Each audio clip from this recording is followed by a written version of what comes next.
បាទជំរាបសួរក៏ដូចជាសួស្តីអញ្ចឹងថ្ងៃនេះខ្ញុំមកជួបបងប្អូនតាមរយៈការបង្ហាញនៅការព្យាករណ៍អាកាសធាតុហើយដោយយើងមើលទៅលើក្នុងកម្មវិធី Windy ណានៅលើកុំព្យូទ័រហើយថ្ងៃនេះ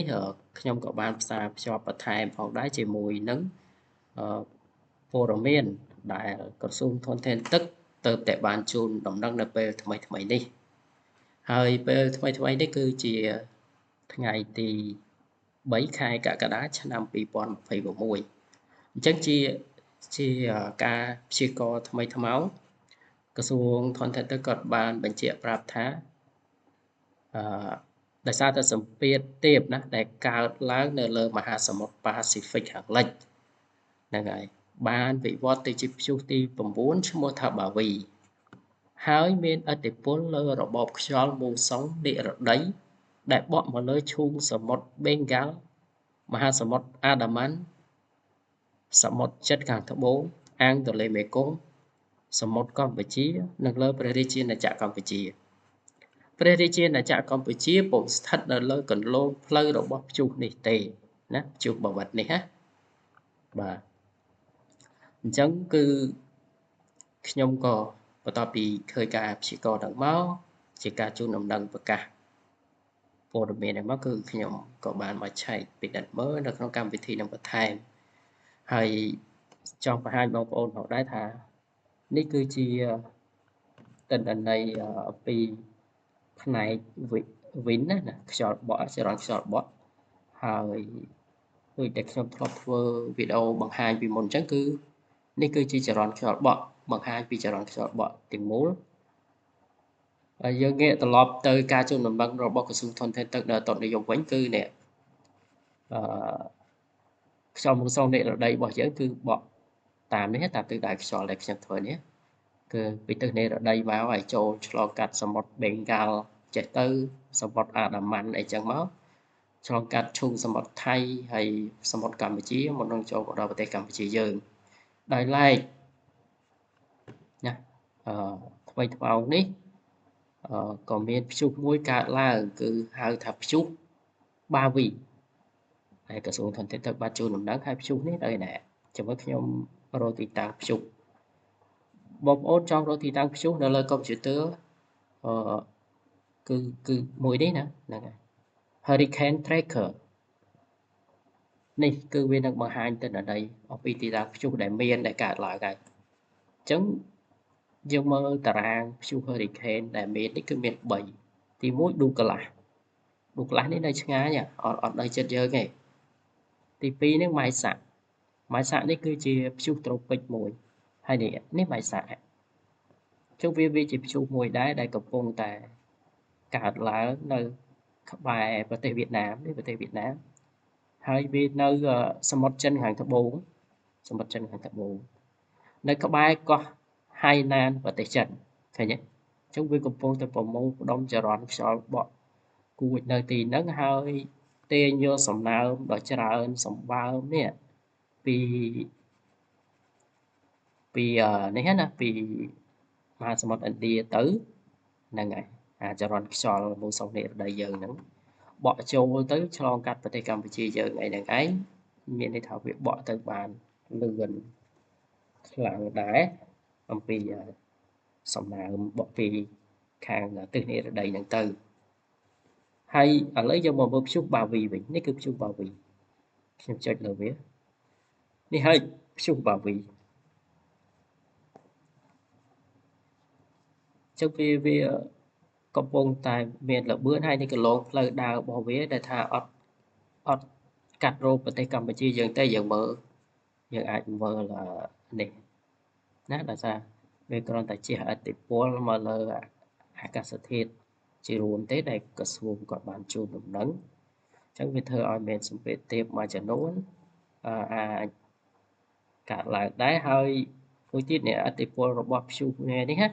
វារុញអាសំណើមមួយចំនួនចេញពីមហាសមុទ្រប៉ាស៊ីហ្វិកដែរហ្នឹងនេះមហាសមុទ្រប៉ាស៊ីហ្វិកហើយវាឡើងកម្ដៅទៅវាក៏កើតទៅជាព្យុះបាវីនឹងឯងហើយល្បឿនរបស់វា169គីឡូម៉ែត្រក្នុង1ម៉ោងនៅពេលនេះ លើវឿនអាហ្នឹងវាចូលព្យុះ hurricane ហើយ160ឡើងលើហ្នឹងហើយអញ្ចឹងវាឥទ្ធិពលរបស់វានេះវាមករួមផ្សំឲ្យអាព្យុះម៉ាយសាក់ដែលកើតឡើងនៅក្បែរប្រទេសកម្ពុជាយើងនេះប្រទេសកម្ពុជាយើងហើយនេះក្បែរវៀតណាមអីហ្នឹងកាន់តែមានកម្លាំងខ្លាំងជាងមុនណាបើខ្ញុំតាមដានមុនដំបូងអាព្យុះនេះមិញវាគ្រាន់តែជាសម្ពាធទាបទេនេះព្យុះម៉ាយសាក់នេះគ្រាន់តែជាសម្ពាធទាបទេប៉ុន្តែឥឡូវវាបានវិវត្តកើតទៅជាព្យុះមួយដែរដែលមានកម្លាំងខ្យល់បក់គួចហ្នឹងគឺ64គីឡូម៉ែត្រក្នុង1ម៉ោងអញ្ចឹងវាចូល60គីឡូជាងហើយវាចូលព្យុះ hurricane ហើយហ្នឹងហើយដោយសារតែវាចឹងហើយបានវាប្រមូលផ្ដុំសំណើមអីយ៉ាងច្រើនសម្បើមនៅក្នុងតំបន់នោះហើយចាំមើលខ្ញុំចូលទៅកាន់ទិន្នន័យ satellite ដើម្បីមើលទៅលើពពកនេះទិន្នន័យ satellite ឃើញវាអាព្យុះម៉ាយសាក់ហ្នឹងយើងនិយាយពីម៉ាយសាក់ទៅដោយសារតែនេះព្យុះបាវីនៅឯនេះវាឆ្ងាយពីយើងពេកណានេះបាវីវាឆ្ងាយពីយើងពេកអញ្ចឹងវាគ្រាន់តែជះឥទ្ធិពលទៅមួយចំនួនហើយវាអាចថារុញច្រានសំណើមមួយចំនួនទៅបង្កើនកម្លាំងឲ្យម៉ាយសាក់នេះឲ្យរត់តែខ្លាំងក្លាហើយម៉ាយសាក់នេះវាកើតឡើងនៅក្បែរឆ្នេរសមុទ្ររបស់ប្រទេសវៀតណាមបងប្អូនឃើញពពកអ៊ូអាប់ច្រើននេះវៀតណាមខាងជើងហើយវាបក់ឡើងទៅភាគខាងជើងប្រទេសវៀតណាមនេះហើយចូលមកដល់ភាគខាងត្បូងប្រទេសចិនអាចថារែកសាំញ៉ាំបន្តិចប៉ុន្តែបើបងប្អូនបានដឹងអំពីទីតាំងភូមិសាស្ត្ររបស់ប្រទេសអស់ទៅហ្នឹងនៅពេលដែលខ្ញុំនិយាយទៅគឺនឹងស្រួលយល់អានេះគេហៅថាយើងដឹងទិសដឹងតំបន់ណាហ្នឹងហើយនេះវៀតណាមខាងត្បូងទីក្រុងហាណូយហើយព្យុះនេះវាជាឥទ្ធិពលវាបក់កាត់ផ្លូវវាបានប៉ុណ្ណឹងអានេះគេព្យាករណ៍នៅថ្ងៃអាទិត្យទី5ខែស្អែកហ្នឹងវានឹងឈានចូលទៅដល់ដីគោករបស់ចិនប្រទេសចិនហើយថ្ងៃទី6វារីកធំនៅខាងក្នុងប្រទេសចិនទៀតឥឡូវយើងត្រឡប់មកងាកមករកប្រទេសកម្ពុជាយើងវិញនេះគឺជាទិន្នន័យដែលសំណើមពពកទឹកភ្លៀងដែលវាបង្កបានទៅជាចលងសម្ពាធទាបហ្នឹងនេះផ្សាយភាយចូលមកដល់ផ្នែកខ្លះនៃប្រទេសកម្ពុជាយើងខ្លះហើយអញ្ចឹងអាចតំបន់មណ្ឌលគិរីរតនគិរីមួយចំនួនគឺកំពុងតែ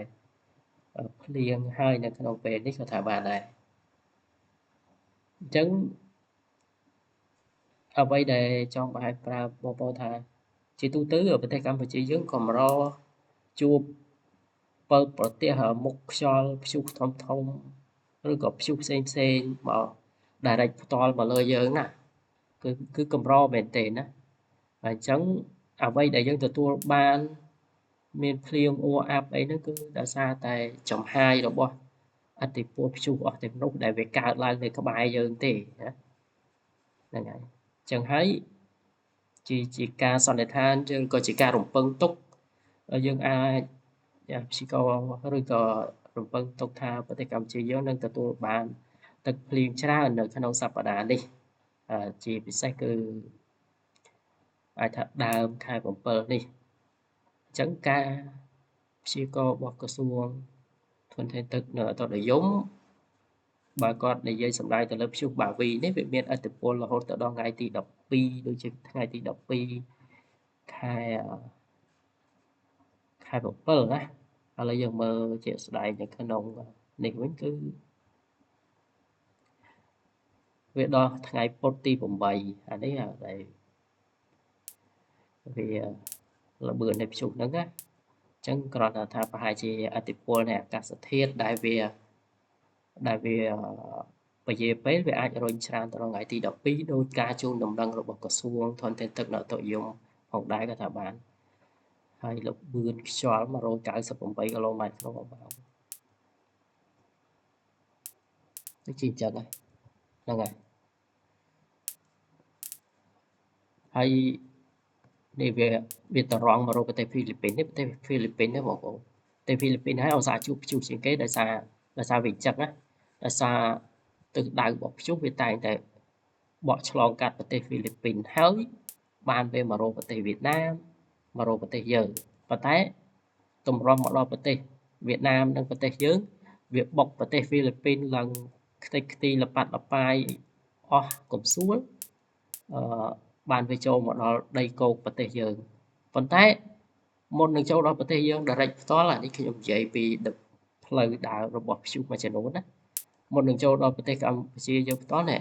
វាត្រូវបកកាត់ដីគោកប្រទេសវៀតណាមមួយចំនួនទៀតសិនអញ្ចឹងដែលជាហេតុយើងឃើញថាប្រទេសវៀតណាមមួយចំនួនរងព្យុះរងប៉ះព្យុះហើយនឹងទឹកជំនន់ខ្លាំងក្លាអីគឺដោយសារតែហេតុផលហ្នឹងដែរព្យុះវាបកដល់នឹងហើយវាក៏ថយឥទ្ធិពលវាបុកប៉ះដីគោកនៅហ្នឹងវាថយឥទ្ធិពលអញ្ចឹងកម្ពុជាយើងវានៅត្រឹមតែជាចំហាយទេឃើញទេហើយមានមតិមួយចំនួនយល់ថាប្រទេស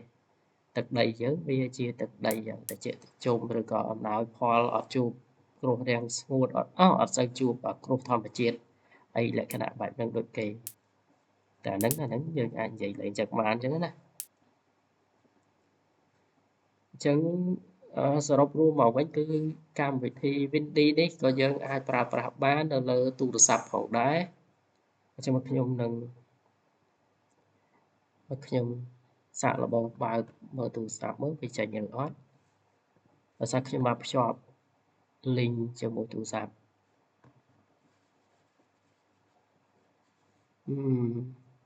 ដូចជាអត់ឃើញមានទេអញ្ចឹងមិនបាច់តន់បង្ហាញទេចាំឱកាសក្រោយចាំបង្ហាញលើទូរស័ព្ទ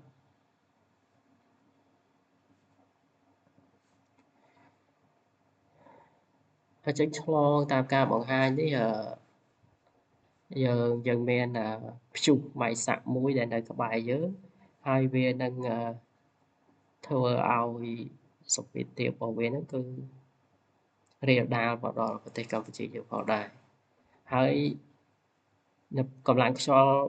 គួចនៅទីហ្នឹងក៏បានអូសទាញសំណើមនេះយ៉ាងលឿនស្លេវពីមហាសមុទ្រឥណ្ឌាទៅនេះសមុទ្រឥណ្ឌាមហាសមុទ្រឥណ្ឌា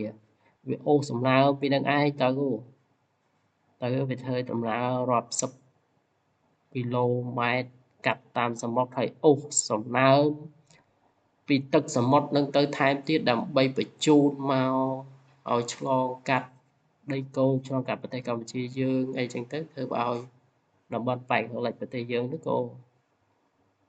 បើសិនណាពពកនេះវាទៅដល់ហើយវាបានប្រមូលផ្ដុំគ្នានៅហ្នឹងឱកាសមានភ្លៀងបន្ថែមទៀតអីដែរអូខេហ្នឹងចឹងសូមបង្ហាញទៅលើកម្មវិធី Windy ហ្នឹងប៉ុណ្ណឹងហើយបង្ហាញពពក radar weather radar ណាចឹងវាមានមុខងារច្រើនដែលបង្ហាញអំពីទិន្នន័យផ្សេងដូចជានេះអីវារៀងពិបាកមើលបន្តិច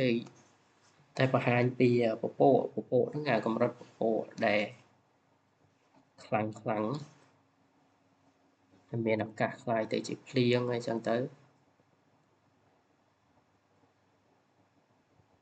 អានេះចរន្តទឹករលកណាទឹករលកសមុទ្រអ្នកជិះស្គីទៅដើរទូកអីគេមើលលើមុខងារមួយហ្នឹងអ្នកដើរទូកដើរសមុទ្រអីគេមើលលើមុខងារមួយហ្នឹងដើម្បីឲ្យដឹងថារបស់ណាមានរលកមានអីខ្លាំងមិនម៉ាគេនឹងកំណត់ការដើរទូករបស់គេអញ្ចឹងទៅ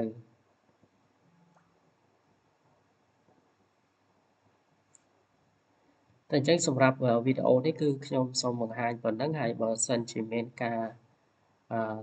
ខុសឆ្គងដោយប្រការណាមួយក៏សូមខន្តីអភ័យទោសផងដែរហើយយើងងាកទៅលើការព្យាករណ៍អាកាសធាតុរបស់ក្រសួងធនធានទឹករបស់យើងបន្តិចទៀតគឺគាត់បានបញ្ជាក់បន្ថែមថាស្ថានភាពបែបហ្នឹងពីថ្ងៃទី3ដល់ថ្ងៃទី5ខែកក្កដា2026នេះតំបន់ទំនាបកណ្ដាលយើងនិយាយឲ្យខ្លីៗវាមានខេត្តច្រើនប៉ុន្តែបងប្អូនស្គាល់ទីតាំងភូមិសាស្ត្ររបស់ប្រទេសកម្ពុជាយើងខេត្តមួយចំនួននៅក្នុងប្រទេសកម្ពុជាយើងបងប្អូនអាចសម័យធ្វើ នៅតំបន់ណាដែលនៅអោបស្ទប់ជុំវិញបឹងទន្លេសាបហើយទៅភ្នំពេញទៅអីហ្នឹងតាមដងទន្លេតាមអីហ្នឹង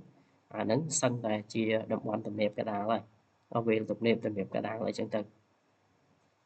ចឹងតំបន់ហ្នឹងវាមានឱកាសភ្លៀង 60% អីដែរនេះហ្នឹងហើយតំបន់ខ្ពង់រាបតំបន់ខ្ពង់រាបនេះបងប្អូនអាចស្រួលគិតខ្លីៗយកមើលតាមនេះទិន្នន័យតាមនេះក៏បានដែរប៉ុន្តែបើយើងស្រួលគិតខ្លីៗយកបងប្អូនអាចសម័យទៅមើលរូបភាពអឺ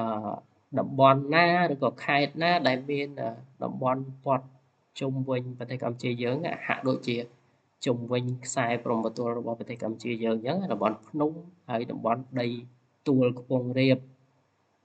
ដែលផ្ទៃដីមិនរាបស្មើអីហ្នឹងណាតំបន់អស់ទាំងហ្នឹងគឺជាមកខ្ពង់រាបជាភាគច្រើនគឺតំបន់ធ្វើចំការបានណាធ្វើដំណាំចំការនៅក្នុងប្រទេសកម្ពុជាយើងភាគច្រើននៅទីនោះឯងអញ្ចឹងវាទទួលបានឱកាសភ្លៀងគ្រុំដប់អីហ្នឹង 50% ដែរហើយតំបន់មាត់សមុទ្រយើងអត់ពិបាក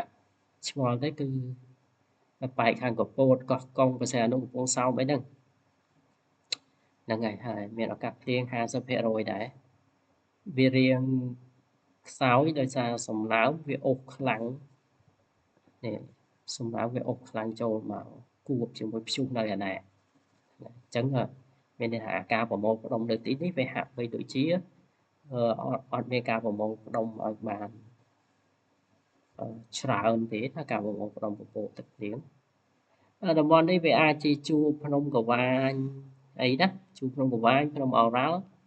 អញ្ចឹងនេះបងប្អូនមើលល្បឿនខ្យល់បក់ចូលមកហើយបុកជាមួយភ្នំអាខ្យល់ចូលមកក្នុងប្រទេសយើងរៀងដូរទិសបន្តិចបន្តួចណាហើយល្បឿនឬក៏សន្ទុះរបស់ខ្យល់ហាក់ដូចជាថមថយល្បឿនហើយខ្យល់ដូរទិសដៅមួយចំនួនណាហ្នឹងហើយនេះតាមតំបន់ហ្នឹងអូខេការដឹងពីភូមិសាស្ត្រគេហៅដឹងទិសតំបន់ហើយនេះក៏ជារឿងមួយប្រសើរដែរហើយជាពិសេសយើងយកទៅប្រើនៅក្នុងគោលដៅជាក់លាក់ណាមួយទៅតាមជំនាញដែលយើងចង់ស្វែងយល់ណាអូខេអញ្ចឹងវីដេអូនេះមានប៉ុណ្ណឹងសូមអរគុណ